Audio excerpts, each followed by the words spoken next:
The Lord be with you. And with your spirit. A reading from the Holy Gospel according to Matthew.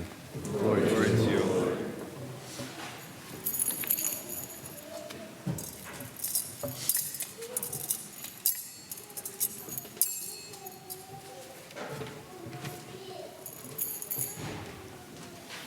Jesus said to his disciples, "You have heard that it was said, an eye for an eye and a tooth for a tooth.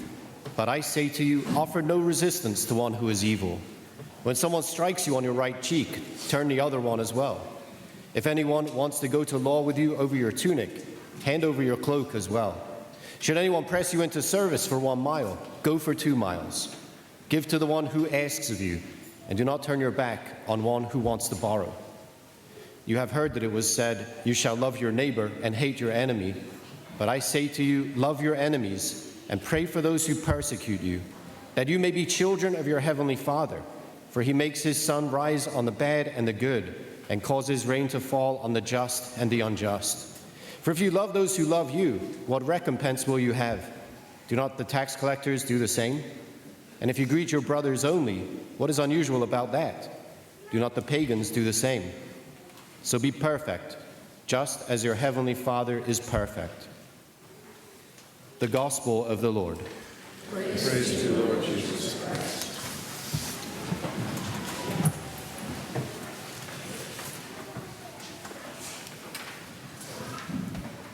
We spend, of course, a lot of time considering Jesus and what he means when he speaks in the Gospels.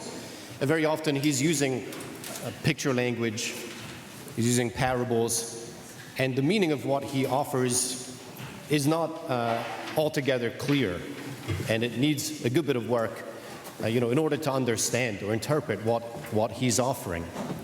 And we think sometimes, just make it a bit clearer, like, Jesus, I'm here, I want to follow you. Help me out, let me know what I should know, right? And then we turn to the Sermon on the Mount, and especially the last little part of Matthew's 5th chapter here, where Jesus makes it abundantly clear what we're supposed to be up to, and we might prefer he didn't. Right? Love your enemies. Okay? Should I just stand here and say it 5,000 times and then? Love your enemies, love it. Yeah, right? Okay, so he's making himself clear, but of course, there's a context in which we understand what he's offering. Because it's not that simple. Okay, I'm not going to take away the demand. You have to love your enemies, okay? That's not going to happen. But we need to understand him in his context, otherwise we won't be able to do what he's commanding. I was trying to think about it this morning, like, okay, well, we want to, I think, I don't know, as a preacher, I think I'm tempted to say, you have to love your enemies. And I think actually the gospel, that would be bad news. If you have enemies, I don't know what that's like, but if you have, that would be bad news. But the good news is not we have to love our enemies, but we get to love our enemies. We get to love our enemies. Okay? No one's convinced, so I'm going to keep preaching. That's fine. I'm okay. I'm used to this. We'll keep going. We'll dig in. What's the context? The Sermon on the Mount. Yeah, we can see the parallels in Jesus' life and the life of Israel, God's chosen people. They were languishing in Egypt. They didn't have the strength to save themselves. Yet they are enslaved by the Pharaoh. And God brings them out of their slavery. He does great works for them and establishes them as his people by his freeing them from slavery. Then what do we see? We see the Mount Sinai scenes, Moses going up, bringing down the law and giving. Yeah, we are at that point in Jesus' own life. Yeah, he is recapitulating the story of Israel in himself. Yeah, he was baptized. He made his way through the waters of the Red Sea, right? He went through the Jordan River, but he made his way through and he went out into the wilderness. He spent 40 years in the wilderness, and in this same context, now he's giving the law. So he's giving here the law to God's new people, to his disciples. This is what we hear. Jesus said to his disciples. So those gathered to him on the mount now, he is giving the law, the new law. And okay, you have to make the point again, right? Jesus says, you heard that it was said. Where did they hear that it was said? They heard that it was said in the law. But I say to you. So what? He is claiming here the authority of God. In what? In the work of establishing his new people to live God's new way.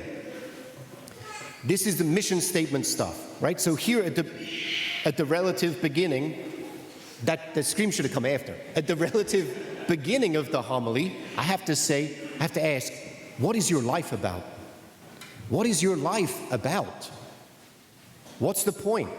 What's the purpose? And perhaps, we need some help, I think, imagining, what the full kind of ramifications of that question.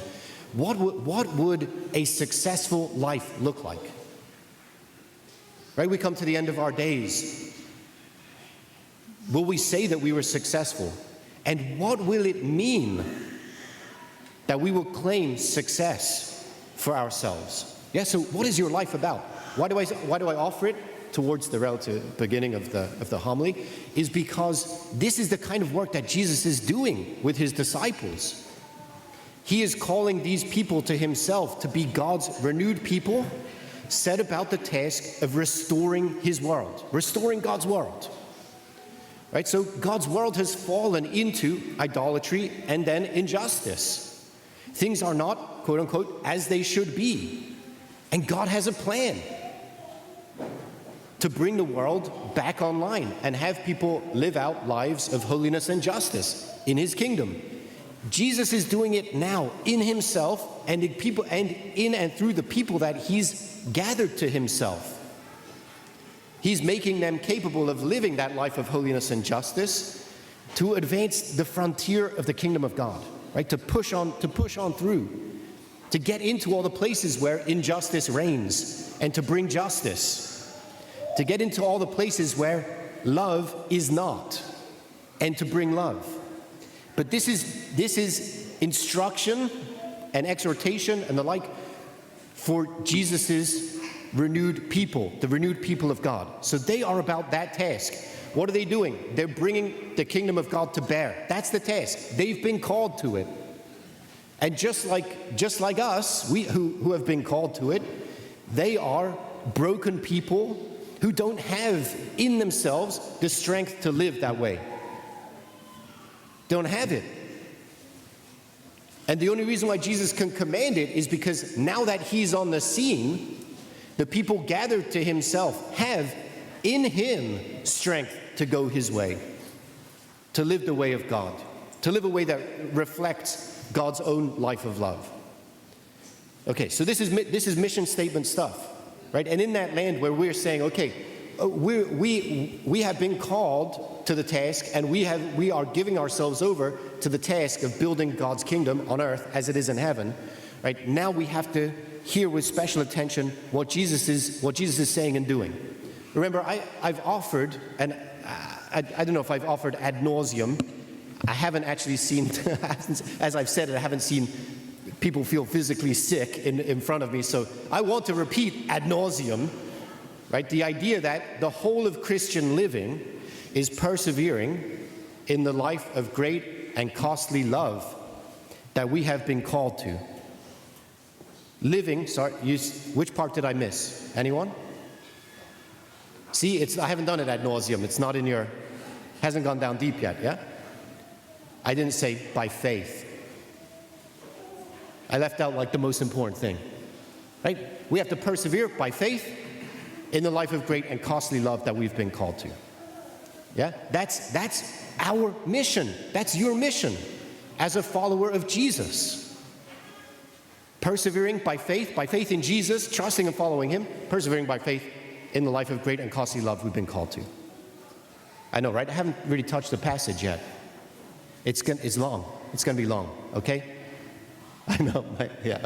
I won't pick on you. Okay. You have heard that it was said, an eye for an eye, a tooth for a tooth. We have to go through it. An eye for an eye, a tooth for a tooth. And sometimes when we hear that, we go, that's violent stuff, isn't it? Eye for an eye, tooth for a tooth. No, it's not. The lex talionis, the law of retaliation that is conveyed to God's people through Moses, he says an eye for an eye, a tooth for a tooth. Why does he say that? It's a matter of curtailing injustice or curtailing violence, making sure that it doesn't run unchecked. Because if you take an eye from me, I want at least an eye from you. I want an eye from you, I want an eye from your kids, I want an eye from your grandkids, right? Or I want both of your eyes. I'll blind you completely, right? This is unredeemed man left unchecked, whatever. So already we have to put ourselves on the right side of the equation there and say the lex talionis, right, the law of retaliation, is to say we're going to curtail violence, or God is going to give his people a firewall so that their inner passions, their inner passion for justice, which is anger, doesn't run unchecked. But Jesus says more. It's not enough. Simply, now think of it, right? How much of our law, and I'm not arguing about this, right? I'm just saying how much of our law rests on actually the lex talionis. Someone takes an eye, he has to repay an eye in some form or fashion, right? This is like systems of justice are built on this. Can I say, all well and good, let them run, but not God's chosen people. More is demanded of you. More is demanded of you. It's not enough to pursue justice. Even rightful justice, that's what that is. It's not that bad, but it's not good enough for you. Offer no resistance to one who is evil.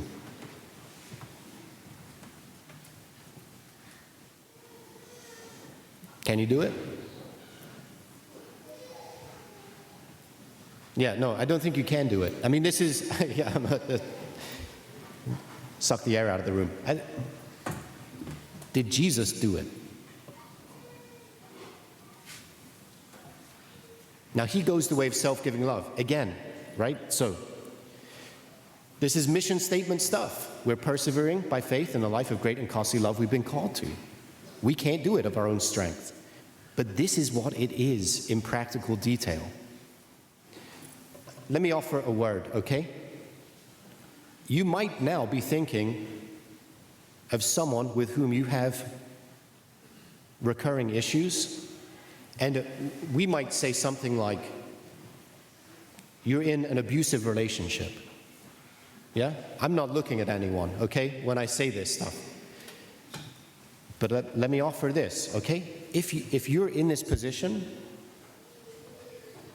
please see me, because we'll work through it together. I'm not leaving you in the dust here. You know what I mean? Like you have a real challenge, you're in over your head, you're trying to do this thing, and it's just not, you're not making any progress. Okay, we'll do it together.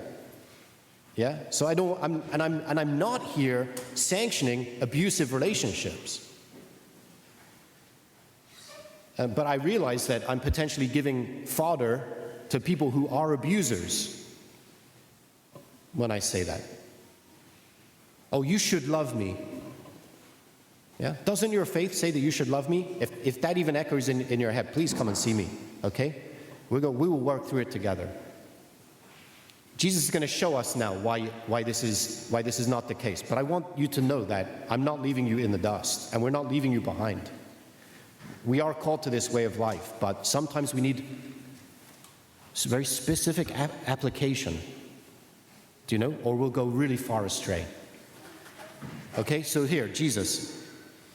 When someone strikes, I want to run through it, quote unquote, quickly. Okay, yes, okay, so. When someone strikes you on your right cheek, turn the other one as well. If they strike you on your right cheek, in a culture that only allows someone to strike with the right hand, Being struck on your right cheek means you're hit with the back of the hand. That is how you strike someone who is inferior to you. Yeah? So what does Jesus say? If someone's going to treat you as an inferior, turn your cheek and let them treat you like an equal. Yeah? It's not an analogy. It's actually the real thing. Yeah? And there's something that does, that creative engagement that is animated and sustained, can only be animated and sustained by the love of God. That action starts to unravel and peel apart the aggression of the other. Yeah, what is a way to, someone hits you with the back of the hand, and you're going to what? You're going to complain about it, you're going to whine about it, you're going to say it's unfair, you're going to get angry, you're going to push back, what's that going to do? Probably nothing. We're not in the realm of pragmatics here, right? But it's probably going to do nothing. But shaming someone into thinking of you as an equal is in fact better than the rest of the alternatives. Now, you're recognizing that this is not simple passivity. And Jesus is not giving voice to a pacifism. This is creative engagement. And what sustains that, I said, is love of God, but it's also love of the person in front of you. You cannot habitually allow someone to mistreat you. Why? Not because of you, because of them. So what does love demand in a situation where you are being put down and held down? It's that you would endeavor to have that person see you as an equal and not do that, because it's not good for them to mistreat you. We can only sustain that with love. We can fight back against injustice all we want. If it's not animated by love, we're not going to persevere. We're simply not. And if we do persevere, very often we're disfiguring ourselves along the way, which as God's renewed people, we cannot have happen. Because if we're not, again, renewed, or if we're disfigured ourselves, we cannot be agents of His kingdom. Okay? I put quotes on the quick thing. Okay, so. Okay. Oh, you're not laughing. This is funny. This is funny stuff, actually. I know I can't carry it, okay? But this is funny stuff. If someone wants to go to law with you over your tunic, hand over your cloak as well. How many articles of clothing did they have then? Two. And there was some suggestion in the law that you cannot keep a man's cloak because he needs it to sleep in. He needs shelter. He needs the warmth of his cloak. So he's going after your tunic because he can't take your cloak. You don't have anything. He's probably got a lot. He's coming after you to take what you have, all that he can take by rights. And what are you going to do? You're going to fight back and say, "Oh, it's not fair. I'm going to whine. I'm going to complain, or I'm going to act out. I'm going to lash out, whatever." No, what you're going to do is just give him everything you have, and you're left naked. That's pretty funny. I mean, I understand. It's also not very funny, but it is pretty funny because this is it's a courtroom scene. Here, okay, fine, take it, and take this as well. What are you going to do? Yeah? And what does it mean? It means that the person, your quote-unquote enemy, the person opposing you, is shamed into seeing your humanity. Right? It does something beyond what our natural reactions to injustice do. Should anyone press you in a service for a mile, go for 2 miles. As a people who are occupied, right? They have Roman soldiers all around. They can press them into service for a mile, right? A soldier can come along and pick anyone out and say, "Carry my stuff, we're going to go for a mile." What are you going to do? You can't do anything about it. You're going to complain, right? You're going to whine, you're going to lash out. No, you're going to be eager to carry his stuff. Oh, this is all you have? This is all you have? This is pretty light, actually. Let's go, come on. Let's go, hurry up. We can go faster than this. 1 mile? Come on. I can do a mile in my sleep. Let me go 2. Also, right, the concern of the soldier who has legally press you into service starts to be inflamed by the fact that you've now gone beyond what he can demand of you. He's uncomfortable. If he's caught, he's in a lot of trouble. But that doesn't matter to you. Let's go. Come on. It's a happy day I get to carry a centurion's armor, Let's go. This is great. I love helping people, There's a creative engagement here, right? This is, again, it's not pacifism. It's not being treated like a doormat. It's our imagining with Jesus and the power that he breathes into us, imagining how we can bring his love to life in very difficult situations. Why? Because our life is about persevering by faith in the life of great and costly love that we've been called to. Like I said, to simply turn up the heat on the moral demands, this would be bad news for us.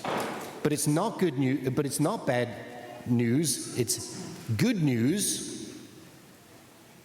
Because look, who is it who turned his cheek when he was struck? Who is it who went to his death naked? We need to make more naked crucifixes, but that's a different thing, yeah? Who went to his death naked? It's Jesus. Who is it who carried the instrument of torture that he was going to be crucified on his back all the way outside the city? Jesus did. He's done it. He has achieved the victory of self-giving love. He's achieved that victory over death. There's nothing at all that can prevent us from doing it unless we allow it. Unless we allow it to be. So yes, he says here, I save the best till last. I say to you, love your enemies. Love your enemies. Because you are a people of great and costly love. You cannot let anything at all distract you. And what's the toughest thing that love can do, besides listening to my homily? Now, what's the toughest thing that love can do? Forgive. Persevere in the face of hatred and being despised and being attacked and all the rest. Is that going to change you? Again, if it were up to us and our strength, it would change us. It would. But it doesn't have to. And that's the good news, right? As people called by God into his service to bring order back to his world, justice is not enough. We have to go beyond. We have to go beyond in charity. We have to go beyond in mercy. My friends, the good news is that the charity that we seek to animate, the love that we seek to make flesh, is being poured out to us. Jesus is pouring himself out for us. And it's ours then to receive the great mercy, the great love of God. And we'll carry it wherever he wants us to go. Even if that means right into the teeth of opposition. We'll do it. We'll do it. We'll do it because he's at work here. He's at work deep in us. He's renewing us. He's never going to give up. No matter how many times we fail. I fail about 1,000 times a day. Right? He's not giving up. He's going to make it happen. And if we keep our hearts and our minds trained on him, and if we stay focused on the task of living the life of great and costly love by faith, then he's going to make it happen. And then at the end of the day, my friends, and at the end of the day, every day, this day, and every day as well, we will be able to say that our lives have been a success because we've brought his love to life with everything we've got.